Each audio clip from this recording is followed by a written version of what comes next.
Hi hello ನಮಸ್ಕಾರ. ನಾನು ನಿಮ್ಮ ಮಿತ್ರ ಮಹೇಶ್. ನೀವು ನೋಡ್ತಿದ್ರೆ Savinappa Mahesh YouTube channel. Friends, ಇವತ್ತು Bigg Boss season 11 episode number 88.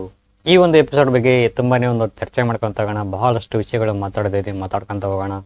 Big boss ಅವರು ಕೊಟ್ಟಿರ್ತಕ್ಕಂಥ ಈ ಒಂದಿಷ್ಟು ಗೇಮ್ ಅಲ್ಲಿ ಯಾರು ಗೆದ್ರು, ಯಾರಿಗೆಲ್ಲ ಎಷ್ಟು ಪಾಯಿಂಟ್ಸ್ಗಳು ಸಿಕ್ಕು, ಯಾರೆಲ್ಲ ಮನೋರಂಜನಾತ್ಮಕವಾಗಿ ಈ ಒಂದು ಆಟದಲ್ಲಿ ಭಾಗವಹಿಸಿದ್ರು, ಯಾರಿಗೆಲ್ಲ ತುಂಬಾನೇ ಹಿಂಸೆ ಆಯಿತು, ಕಿರಿಕಿರಿ ಆಯಿತು ಅನ್ನೋರ ಬಗ್ಗೆ ಈ ಒಂದು ವಿಡಿಯೋದಲ್ಲಿ ಸಂಪೂರ್ಣವಾಗಿ ತಿಳಿಸ್ಕೊಡ್ತಾ ಹೋಗ್ತೀನಿ. ಅದಕ್ಕೂ ಮುನ್ನ ಯಾರೆಲ್ಲ ಚಾನಲ್ ಸಬ್ಸ್ಕ್ರೈಬ್ ಮಾಡಿದ ವಿಡಿಯೋ ನೋಡ್ತಿದ್ರು ಅವರೆಲ್ಲರೂ ಚಾನಲ್ ಸಬ್ಸ್ಕ್ರೈಬ್ ಮಾಡ್ಕೊಳ್ಳಿ. ಪಕ್ಕದಲ್ಲಿರೋ ಬೆಲ್ ಬಟನ್ ಕ್ಲಿಕ್ ಮಾಡ್ಕೊಂಬಿಡಿ. ಆಲ್ ಅಂತ ನೋಟಿಫಿಕೇಶನ್ ಬರುತ್ತೆ, ಅದನ್ನ ಕ್ಲಿಕ್ ಮಾಡ್ಕೊಂಬಿಟ್ರೆ ನಾನು ಮಾಡ್ತಕ್ಕಂಥ ಪ್ರತಿಯೊಂದು ವಿಡಿಯೋಗಳು ನಿಮ್ಮ ಮೊಬೈಲ್ಗೆ, ನಿಮ್ಮ ಕಂಪ್ಯೂಟರ್ಗೆ ನೇರವಾಗಿ ನೋಟಿಫಿಕೇಶನ್ ಬರುತ್ತೆ. ಈ ಮೂಲಕ ಹಲವಾರು ಬಗ್ಗೆ ಪ್ರತಿಯೊಂದು ಮಾಹಿತಿಯನ್ನು ಪ್ರತಿದಿನ ನೀವು ಪಡ್ಕೋಬಹುದು ಅಂತ ಹೇಳ್ತಾ ಇದಕ್ಕೆ ಬನ್ನಿ ಫ್ರೆಂಡ್ಸ್, ವಿಡಿಯೋ ಸ್ಟಾರ್ಟ್ ಮಾಡೋಣ. ಎಪಿಸೋಡ್ ಸ್ಟಾರ್ಟ್ ಆಗ್ತಾ ಇದ್ದಂಗೆ ಭವ್ಯ ಅವರು ಮತ್ತು ಚೈತ್ರ ಅವರು ಇಬ್ಬರು ಕೂಡ್ಕೊಂಡು ಕನ್ಫ್ಯೂಷನ್ ರೂಮ್ ಅಲ್ಲಿ ಇರ್ತಾರೆ. ರಾತ್ರಿ ಸಹಿತ ಗೇಮ್ ಚಟುವಟಿಕೆ ಆರಂಭವಾಗುತ್ತೆ. ಡ್ರೆಸ್ ನ ಕಳಿಸಿಬಿಟ್ಟು ನೀವು ಈ ಒಂದು ಟಾಸ್ಕ್ ನ ಮುಂದುವರಿಸಬೇಕು ನೀವು ಅಂತೇಳಿ ಸಜೆಷನ್ ಕೊಡ್ತಾರೆ ಬಿಗ್ ಬಾಸ್ ತಂಡದವರು. ಬಿಗ್ ಬಾಸ್ ತುಂಬಾ ತೊಂದರೆ ಆಗ್ತಾ ಇದೆ, ಹಾಗೆ ಹೀಗೆ ಅಂತ ಹೇಳಿ ಹೇಳ್ತಾರೆ. ಕೆಲವೊಂದಿಷ್ಟು ಉದಾಹರಣೆಗಳನ್ನು ಕೊಟ್ಟು ಅವರಿಗೆ ಒಂದು ಚಟುವಟಿಕೆ ಮುಂದುವರಿಸಿ ಅಂತ ಹೇಳಿ ಅವ್ರಿಗೆ ಕಟ್ ಕಳಿಸ್ತಾರೆ. ಚಿತ್ರ ತಂಡದವರು ಒಂದು ಡ್ಯಾನ್ಸ್ ಮಾಡಬೇಕು, ಹಾಡಾಡಬೇಕು, ಹಾಗೆ ಮಾಡಬೇಕು, ಹೀಗೆ ಮಾಡಬೇಕು ಅಂತೇಳಿ ಒಂದಿಷ್ಟು ಖ್ಯಾತೆಗಳನ್ನು ತೆಗಿತಾರೆ. ಸೊ ಇದಕ್ಕೆ ಅವರು ಒಪ್ಕೊಳ್ಳೋದಿಲ್ಲ. ರೋಗಿಷ್ಟ್ರ ರಾಜ ಆಗಿರ್ತಕ್ಕಂಥ ಮಂಜು ಅವರು ಏನೇ ಒಂದು ಆರ್ಡರ್ ಕೊಡೋದು, ಮಲ್ಕೊಂಡೆ ಒಂದಿಷ್ಟು ವಾದ ವಿವಾದಗಳನ್ನು ಮಾಡ್ಕೊಳ್ಳೋದೆ, ಇದೇ ರೀತಿ ಜಾಸ್ತಿ ಕಾಣಿಸ್ತಾ ಇತ್ತು ಮಂಜು ಅವರ ಒಂದು ಆಕ್ಟಿವಿಟಿ ಅಂತ ಹೇಳ್ಬೋದು. ಸಿಬ್ಬಂದಿಗಳ ವರ್ತನೆ ಮತ್ತು ಬಿಹೇವಿಯರ್ ಮತ್ತು ಇವೆಲ್ಲ ಗಮನಿಸಿ ಅವರಿಗೆ ಒಂದಿಷ್ಟು ಪಾಯಿಂಟ್ಸ್ಗಳನ್ನು ಕೊಡಬೇಕು ನೀವು ಅಂತ ಬಿಗ್ ಬಾಸ್ನವರು ಹೇಳ್ತಾರೆ. ಅವರ ದುರ್ವರ್ತನೆಗಳು ಸರಿ ಇರಲಿಲ್ಲ. ಇವರು ರಜತ್ ಅವ್ರದ್ದು ಮೇಲ್ನೋಟಕ್ಕೆ ಬರ್ತಾ ವೈಯಕ್ತಿಕವಾಗಿ ತಗೊಳ್ಳೋಕತ್ತಿದ್ರು ಅವರು. ಸೊ ಹಾಗಾಗಿ ನಾವು ಅವ್ರಿಗೆ ಜಾಸ್ತಿ ಮಾರ್ಕ್ಸ್ ಕೊಡೋಂಗಿಲ್ಲ, ಪಾಯಿಂಟ್ಸ್ಗಳನ್ನು ಕೊಡೋದಿಲ್ಲ. ಧನರಾಜ್ ಅವರು ತುಂಬಾ ಚೆನ್ನಾಗಿ ಮಾಡಿದ್ರೆ ಧನರಾಜ್ ಅವರಿಗೆ ನಾನು ಪಾಯಿಂಟ್ಸ್ಗಳನ್ನು ಕೊಡೋಕ್ಕೆ ಇಷ್ಟಪಡ್ತೀನಿ ಅಂತ ಏಕೆಸಿ ಆಲ್ಮೋಸ್ಟ್ ಎಲ್ಲರೂ ಧನರಾಜ್ ಅವರಿಗೆ ಜಾಸ್ತಿ ಪಾಯಿಂಟ್ಸ್ಗಳನ್ನು ಕೊಡ್ತಾರೆ. ಗೇಮ್ ಸ್ವಾಪ್ ಆಗುತ್ತೆ. ಅತಿಥಿಗಳಾದವರು ಮಾಲಕರಾಗ್ತಾರೆ, ಹೋಟೆಲ್ ಮಾಲಕರಾದವರು ಅತಿಥಿಗಳಾಗ್ತಾರೆ. ಅದರ ಭವ್ಯ ತಂಡದವರು ಏನು ಮಾಡ್ತಾರೆ ಅನ್ನೋದಾದರೆ ಒಂದಿಷ್ಟು ಪ್ಲ್ಯಾನ್ಗಳನ್ನು ಮಾಡ್ತಾರೆ. ನೀನು ಪೈಲ್ವಾನ್ ಆಗು, ನಾನು ಬಾಡಿ ಬಿಲ್ಡರ್ ಆಗ್ತೀನಿ, ಧನರಾಜು ರೋಬೋಟ್ ಆಗ್ತಾನೆ, ಆಮೇಲೆ ನೀವಿಬ್ರು ಫ್ಯಾಷನ್ ಕ್ವೀನ್ಸ್ ಆಗಿ ಹೋಟೆಲ್ಗೆ ಎಂಟ್ರಿ ಕೊಡೋಣ ಅಂತೇಳಿ ಒಂದಿಷ್ಟು ನಾವೇ ಜಗಳ ಮಾಡ್ಕೊಳ್ಳೋಣ ಅಂತೇಳಿ ಒಂದಿಷ್ಟು ಒಳ್ಳೆ ಪ್ಲ್ಯಾನ್ ಮಾಡ್ಕೊತಾರೆ. ಸೊ ನಿನ್ನೆ ಇವ್ರು ಮಾಡ್ಬೇಕಾಗಿತ್ತು ಈ ಪ್ಲ್ಯಾನ್ನ, ಬಟ್ ಅವ್ರು ಮಾಡಲಿಲ್ಲ. ಬಟ್ ಇವ್ರು ಮಾಡ್ತಾ ಇದ್ದಾರೆ. ಮೋಕ್ಷಿತ್ ಅವ್ರು ಬರ್ತಾರೆ. ಮೋಕ್ಷಿತ್ ಅವ್ರು ಬಂದು ಅವ್ರನ್ನ ವೆಲ್ಕಮ್ ಮಾಡೋ ಪದ್ಧತಿ ಯಾರ್ದು ಅನ್ನೋದ್ರೆ ಇವ್ರದ್ದಾಗಿರ್ತೈತಿ, ಒಂದಿಷ್ಟು ಚೈತ್ರ ಅವ್ರದ್ದಾಗಿರ್ತೈತಿ. ಒಂದಿಷ್ಟು ಒಳ್ಳೆಯ ಪದಗಳನ್ನು ಯೂಸ್ ಮಾಡಿಕೊಂಡು ಒಂದಿಷ್ಟು ಅವ್ರನ್ನ ವೆಲ್ಕಮ್ ಮಾಡ್ಕೊಳ್ತಾರೆ ರಿಸಲ್ಟ್ಗೆ. ತುಂಬಾ ಇಷ್ಟ ಆಯ್ತು ಅಂತ ಹೇಳ್ಬೋದು. ಅವರು ಹೋಗಿ ರಿಸಲ್ಟ್ ಒಳಗೆ ಕೂತ್ಕೊಳ್ತಾರೆ. ಅದೇ ಟೈಮಿಗೆ ರಜತ್ ಅವರು ಎಂಟ್ರಿ ಕೊಡ್ತಾರೆ. ಎಂಟ್ರಿ ಕೊಟ್ಟ ತಕ್ಷಣ ಅವ್ರು ಕುಂತಿದ್ದ ಜಾಗದಲ್ಲಿ ಇವ್ರು ಕೂಡ್ಬೇಕಂತೆ, ಬೇರೆ ಕಡೆ ಕುಂತ್ರೆ ಆಗಂಗಿಲ್ವಂತೆ.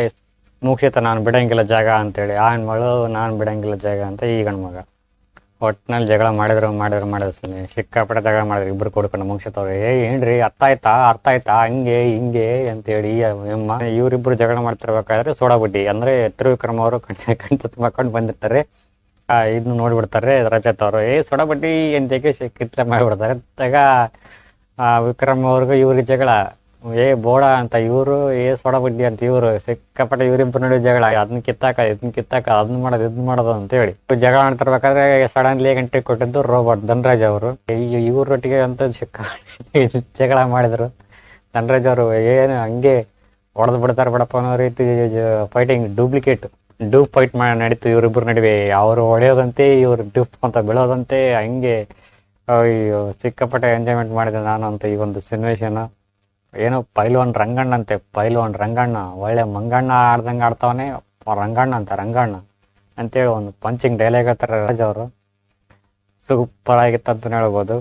ಭವ್ಯ ಅವ್ರ ಎಂಟ್ರಿ ಆಗುತ್ತೆ. ಭವ್ಯ ಅವ್ರಿಗೆ ಎಂಟ್ರಿ ಆದ ತಕ್ಷಣ ರಜತ್ ಅವ್ರಿಗೂ ಹೋಗಿ ಅವ್ರ ಕಾಲನ್ನ ಚಿವುಟಿ ಬಿಡ್ತಾರೆ, ಕೀಟ್ಲೆ ಕೊಡ್ತಾರೆ. ಇವರಿಬ್ಬರು ನಡುವೆ ಒಂದಿಷ್ಟು ಜಗಳ. ಹಂಗೆ ಯಾಕೆ ಮಾಡಿದೆ ನಿಮ್ಮ ರಿಸಲ್ಟ್ಗೆ ಇವರೇನ ಪೊಂಡ್ರ ಬರೋದು ನಿಮ್ಮ ರಿಸಲ್ಟ್ಗೆ ಮತ್ತೆ ಭವ್ಯ ಅವರು ಮ್ಯಾನೇಜರ್ಗೆ ಕ್ಲಾಸ್ ತಗೊಳ್ತಾರೆ. ಭವ್ಯ ಅವರು ಧನರಾಜ್ ಅವ್ರು ನೀರು ಕೇಳ್ತಾರೆ ಹನುಮಂತ ಅವರು ಯಾವುದೋ ನೀರನ್ನ ಗಲೀಜು ನೀರಾಗಿರ್ತಕ್ಕಂಥ ನೀರನ್ನ ತಗೊಂಬಂದ ಕಾಸಿ ಇವ್ರಿಗೆ ಕೊಟ್ಟಿರ್ತಾರೆ. ಅದನ್ನ ಯಾರು ನೋಡಿಬಿಡ್ತಾರೆ. ಧನರಾಜ್ ಅವ್ರು ನೋಡಿರ್ತಾರೆ ಅಂತ ಕಾಣ್ಸುತ್ತೆ. ಅದನ್ನ ನೀನ್ ಕುಡಿ ಅಂತ ತೆಗಿಸಿ ಒಂದಿಷ್ಟು ಮಾಡ್ತಾರೆ. ಹನುಮಂತ ಅವ್ರು ಕುಡಿಯೋಕೆ ಹೋಗ್ತಾರೆ. ಇಲ್ಲಿ ಗೌತಮಿ ಅವರು ಬೇಡ, ನನ್ನ ಗಂಟ್ಲಿಗೆ ಸ್ವಲ್ಪ ಪ್ರಾಬ್ಲಮ್ ಆಗುತ್ತೆ, ಆಡೋಕ್ಕೆ ಪ್ರಾಬ್ಲಮ್ ಆಗುತ್ತೆ ಅಂತ ತೆಗಿಸಿ ಆ ನೀರನ್ನ ಕುಡಿಯೋದನ್ನ ತಡೆಸ್ತಾರೆ. ಎಷ್ಟು ಚೆನ್ನಾಗಿತ್ತು ಅಂತ ಹೇಳ್ಬೋದು ಈ ಒಂದು ಸಿಚುವೇಶನ್ನು. ಆಮೇಲೆ ಇದೇ ರೀತಿಯಾಗಿ ಬಾತ್ರೂಮ್ಗೆ ಹೋಗ್ತಾರೆ. ಎಲ್ಲರೂ ಬಾತ್ರೂಮ್ಗೆ ಹೋಗಿ ಅವರವರೇ ಸೇರ್ಕೊಂಡು ಅಲ್ಲಿ ಬಾತ್ರೂಮ್ನಾಗ ಅವರು ತ್ರಿವಿಕ್ರಮ್ ಅವರು, ರಜತ್ ಅವರು, ಮೋಕ್ಷಿತ್ ಅವರು ಇವ್ರ ಜಗಳ ಮಾಡ್ಕೊಂಡು ಅಲ್ಲಿ ಗಲೀಜ್ ಮಾಡಿಬಿಟ್ರು ಬಾತ್ರೂಮ್. ಭವ್ಯ ಅವರ ಬಟ್ಟೆಗಳನ್ನು ಒಗಿಬೇಕಾಗುತ್ತೆ. 30 ನಿಮಿಷದೊಳಗೆ. ಆಮೇಲೆ ತ್ರಿವಿಕ್ರಮ ಅವ್ರದ ಒಂದಿಷ್ಟು ಬಟ್ಟೆಗಳನ್ನು ಇಸ್ತ್ರಿ ಮಾಡ್ಕೊಂಡು ಕಸಿ ಕೊಡಬೇಕಾಗತ್ತೆ. ಆಮೇಲೆ ರಜತ್, ಮೋಕ್ಷಿತ, ಧನರಾಜ್ ಇವರಿಗೆ ಇಷ್ಟವಾಗಿರ್ತಕ್ಕಂಥ ಕೆಲಸಗಳನ್ನು ಅವರೊಟ್ಟಿಗೆ ಮಾಡಿಸ್ಕೋಬೋದು ಅಂತೇಳಿ ಆದೇಶ ಹೊರಡಿಸ್ತಾರೆ. ಇಲ್ಲಿ ಭವ್ಯ ತಂಡದವರು ಒಂದು ಒಳ್ಳೆ ಪ್ಲಾನ್ ಮಾಡ್ತಾರೆ. 2 ಕೆಲಸಗಳಿಗೆ ಒಬ್ಬರನ್ನೇ ಚೂಸ್ ಮಾಡ್ಕೊಳ್ಳೋಣ, ಅವಾಗ ಹೇಗೆ ಮಾಡ್ತಾರೆ ನೋಡೋಣ ಅಂತ ಒಂದು ಪ್ಲಾನ್ ಮಾಡ್ತಾರೆ. 2 ಕೆಲಸಗಳಿಗೆ ಅಂದರೆ ಇಸ್ತ್ರಿ ಮಾಡೋಕೆ ಮತ್ತು ಬಟ್ಟೆ ಒಗೆಯೋಕ್ಕೆ ಚೈತ್ರ ಅವ್ರನ್ನ ಮಾತ್ರ ಆಯ್ಕೆ ಮಾಡಿಕೊಳ್ತಾರೆ. ಧನರಾಜ್ ಅವರು ಸ್ವಿಮ್ಮಿಂಗ್ ಪೂಲ್ ಒಳಗೆ ರಿಂಗನ್ನು ಹಾಕ್ಬಿಟ್ಟು ಅದನ್ನ ರಿಂಗ್ನ ತಕ್ಕೊಡಂತ ಹನುಮಂತ್ ಅವರಿಗೆ ಟಾರ್ಚರ್ ಕೊಡ್ತಾರೆ. ಮೋಕ್ಷಿತ್ ಅವರು ಐಶ್ವರ್ಯ ಅವರಿಗೆ ಬಾಡಿ ಮಸಾಜ್ ಅದನ್ನ ಮಾಡಿಸ್ಕೊಳ್ತಾರೆ. ಆಮೇಲೆ ರಜತ್ ಅವರು ಹನುಮಂತ್ ಅವ್ರನ್ನ ಕರೆಸಿ ಅದನ್ನ ಮ್ಯಾಗಿ ಮಾಡಿಕೊಡೋ ನನಗೆ ಅಂತ ಹೇಳ್ತಾರೆ. ಅವ್ರಿಗೆ ಮಾಡಕ್ಕೆ ಬರೋಂಗೆಲ್ಲ ಇವ್ರು ಬಿಡೋಲ್ರು. ಫನ್ ಆಗಿರ್ತಕ್ಕಂಥ ಒಂದು ಟಾಸ್ಕ್ ಈ ಒಂದು ಎಪಿಸೋಡಲ್ಲಿ ನಡೀತು ಅಂತ ಹೇಳ್ಬೋದು.